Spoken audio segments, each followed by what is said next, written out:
என்னை பொறுத்த வரைக்கும் சம்சாரம் வந்து சங்கீதமாக இருக்கணும், சத்தமாக இருக்கக்கூடாது அப்படின்னா அன்பு மட்டும் போதாது, ரெஸ்பெக்ட் அது வேணும். ஒரு குடும்பத்திலேயோ உள்ள ஒரு கணவன் மனைவி உறவுக்குள்ளேயோ ரெஸ்பெக்ட் இருந்தால் அது சங்கீதமாக தான் இருக்கும்.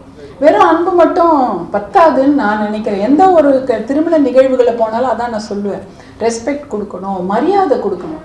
இப்போ அன்பு பத்தாது. ஒரு கணவன் மனைவி என்றால் பரஸ்பர மரியாதை. அப்பாவும் குழந்தைங்களோன்னா மரியாதை அப்பாவுக்கும் கொடுக்கணும், அப்பா வந்து பசங்களுக்கும் கொடுக்கணும். ஒரு குடும்பம்னா அதுதான் அர்த்தம்.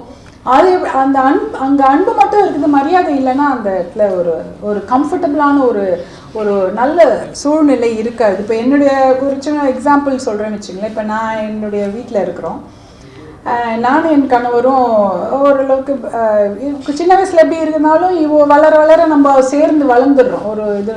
ஆனால் எப்பயுமே முன்னாடியிலேருந்து எப்படின்னா ஒரு குடும்ப நிகழ்வுகள் என்றால் கணவர் வீட்டார் நான் சொல்ல மாட்டேன். இப்போ நம்ம அப்போல்லாம் அதை மாதிரி சொல்லணும். இப்போ நம்ம வீடுன்னு சொல்லிக்கிறோம், எல்லாமே ஹஸ்பண்ட் வீடுன்னு தனியாக சொல்கிறதில்ல, ஒய்ஃப் வீடுன்னு தனியாக சொல்லி நம்ம ஃபேமிலி நிற்கிறோம். எந்த பக்கமாக இருந்தாலும் 2 பேரும் கவனிக்கணும். நான் வந்து ஒரு ஃபங்க்ஷன் போனேன்னு வச்சுங்களேன், ஒரு ஃபங்க்ஷன் நடக்கணும்னா நாங்கள் விழுந்து எல்லாரையும் கவனிக்கிறோம் விருந்தினர்களை. அப்போ வந்து நான் என்னுடைய அக்காவோ யாராவது இருந்தாங்கன்னா, ஐயோ நான் உன்னை பார்க்கவே இல்லை அப்படின்னா அவங்க சொல்கிற முதல் வார்த்தை என்ன இருக்குன்னா, நீ பார்க்கலன்னு உங்கள் வீட்டுக்காரர் வந்து எங்களை பார்த்துட்டாரு அப்படின்னா அவரு ஃபஸ்ட்டு போய் அவங்கள கவனிச்சிடுவார். மகேஷ்க்கு தெரியும் அது எப்படின்னு அவர் கவனிப்பார். அதே போல் அவருக்கும் தெரியும் அந்த பக்கத்து திண்டிவனத்துலேருந்து என்னுடைய மாமியார் மாமனார் சைடு வந்தாங்கன்னா நான் முதல்ல கவனிப்பேன். அந்த மாதிரி ஒரு ரிலேஷன்ஷிப் இருக்கும்போது அங்கேயே நான் ஃப்ளாட் ஆகிடுவேன். அதுக்கப்புறம் என்ன இருக்குது, சரி நம்ம போய் நம்ம அம்மா அப்பாவை கவனிக்கிறதுக்கு முன்னாடி அவர் கவனிச்சிடறாருன்னு பொழுது தென் அதுக்கப்புறம் ஒன்றும் பேசுறதுக்கு இடமே கிடையாது, அதுக்கப்புறம் எதுவுமே வராது.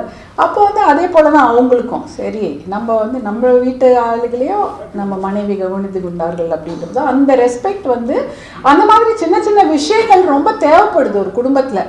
நம்ம சம்பாதிக்கிறோம், நல்ல வேலை செய்கிறோம், நம்ம குழந்தைங்கள கவனிக்கிறோம், அவங்களுக்கு நல்ல வாழ்க்கையை கொடுக்குறோம், அதெல்லாமும் தாண்டி அந்த ஒரு சின்ன சின்ன விஷயங்கள் தான் முக்கியமான ஒரு விஷயமா நான் பார்க்குறேன். அந்த மரியாதை கொடுப்பது என்பது பேசும்பொழுதும் கணவன் மனைவிக்குள்ளே பேசும்போது கூட அந்த மரியாதை கொடுத்து பேசுறது அதெல்லாம் ரொம்ப ரொம்ப முக்கியம். அதை பார்த்து தான் நம்ம பிள்ளைங்க வளருவாங்க.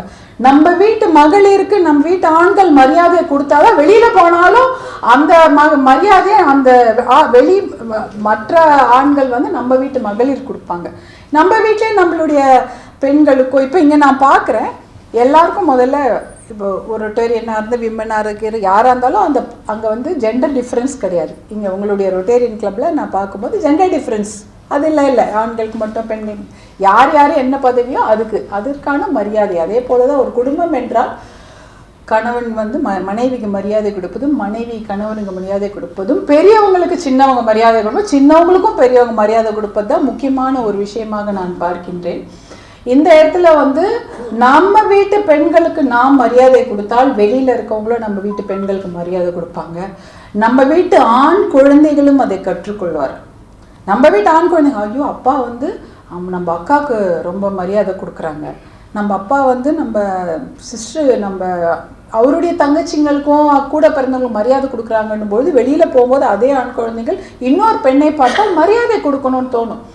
ஏன்னா வீட்டிலேயே பெண்களுக்கு மரியாதை இல்லை, வெளில போகும்போது அந்த பையனுக்கு யார் மேலேயும் மரியாதை வராது. என்ன அப்படின்னு அப்போ தான் வந்து நம்ம நிறைய பிரச்சனைகள் பெண்களுடைய பாதுகாப்பு பிரச்சனைகள்லாம் வந்து இங்கே தான் வருது. ஏன்னா குடும்ப சூழ்நிலை கொஞ்சம் அவங்களுக்கு சரியாக ஒத்து வரலைன்னா வெளியில் வந்து அது வந்து பிரதிபலிக்கும், ரிஃப்ளெக்ட் ஆகும்.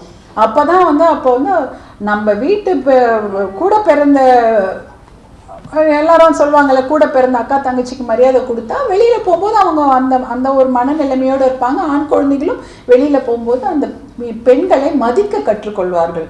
இது ரொம்ப ரொம்ப முக்கியம். அந்த மாதிரி விஷயத்த நம்ம வீட்டிலேருந்து ஆரம்பிக்கணும். ஏன்னா if you want to change a society then we have to change from the family. நம்ம வீட்டை திரும்பி பார்த்தாலே போதும், அதுக்கப்புறம் இதை சேஞ்ச் பண்ணாலே வெளில சேஞ்ச் ஆகிடும். அதுதான் நம்ம செய்யக்கூடிய ஒரு விஷயம்.